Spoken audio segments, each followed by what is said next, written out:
David Crausby.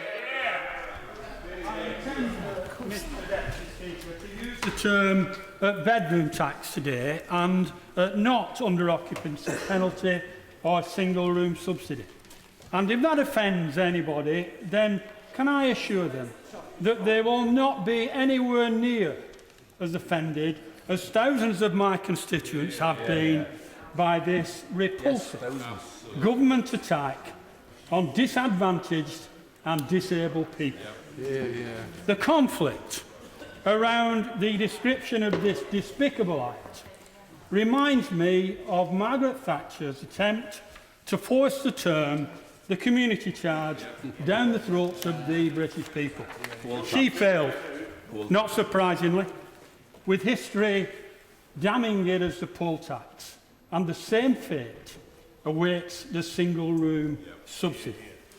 But the policy itself will fail, because like the poll tax, it is based on mean-mindedness and political dogma.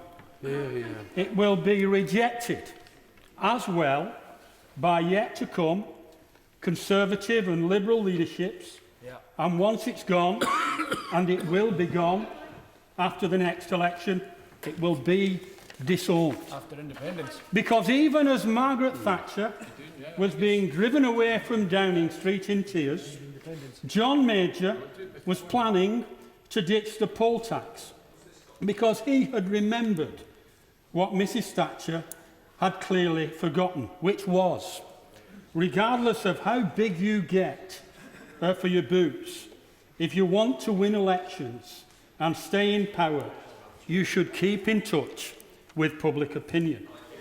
You must bear in mind that our electorate, I am proud to say, are for the most part a decent, fair-minded people, and they know a pig in a poke when they see one.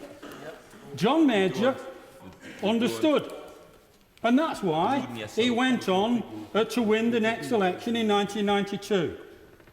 But Prime Ministers have their albatrosses. John Major's was, of course, the exchange rate mechanism. Margaret Thatcher's the poll tax. Tony Blair's was Iraq. Jim Callaghan's the Winterton contempt. And the bedroom tax will belong with the present incumbent, today's Prime Minister. As with the ancient mariner, it will hang round his neck in shame. I'll give way for you. I appreciate the honourable gentleman giving way. He may wish to check recent opinion polls, but I think this side of the House would appreciate it if he had more consistency about changing the rules for people under local housing allowance. If they were so bad for the private sector rented flats, why is it so different for the public sector? Well, Mr Deputy Speaker, I don't think my political principles have changed, to be perfectly honest, and I would have argued that any of these arguments prior to the election. But on a more serious point, back home in Bolton, nearly 2,500 people have been affected, and already over 75% of them have fallen into arrears since April. So much for this being a money-saving measure. Give way to the honourable member. On the difficulty of moving, I have a constituent who, because of the bedroom tax, has gotten into arrears. And the only way she can get out of arrears is to move to a smaller property. But guess what? She can't move because she's in arrears. Doesn't this demonstrate the madness of this policy? Absolutely right. Absolutely, Mr Deputy Speaker, and I'll come to that. The fact is that millions of pounds will be lost, much-needed cash that should be spent, needs to be spent, on making living conditions better, not worse. The demand for debt and financial service advice is just bound to soar. Housing staff will concentrate most of their efforts chasing rent arrears and helping people to move. That is when they can. Legal expenses will escalate, and the potential cost of evicting decent families is enormous. This additional expense may well not come directly from the government's coffers, but it will come from the British people's pockets, and we have better things, quite frankly, to spend it on. Just one example of its inflexibility involves my constituents who have 2 children, 1 boy and 1 girl. The girl was 9 when they moved in, just before the bedroom tax was implemented. They were at that time not entitled to a 3-bedroomed house until she was 10, when she could not be expected to share a room with her brother. As a result, the family were penalised for months until the girl was 10.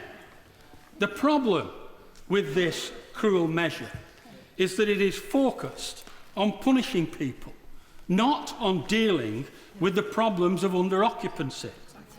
Under-occupancy is plainly a problem, but the bedroom tax is definitely not the solution.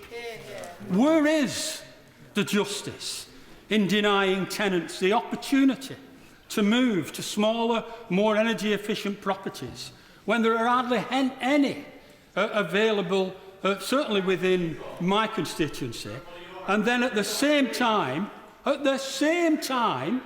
penalising them financially?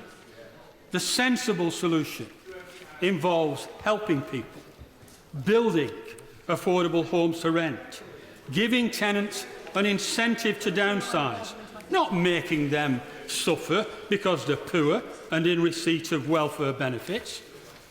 Back in Bolton, Mr Deputy Speaker, the Conservative and Liberal councillors actually get it by voting for a motion in the council to abolish the bedroom tax.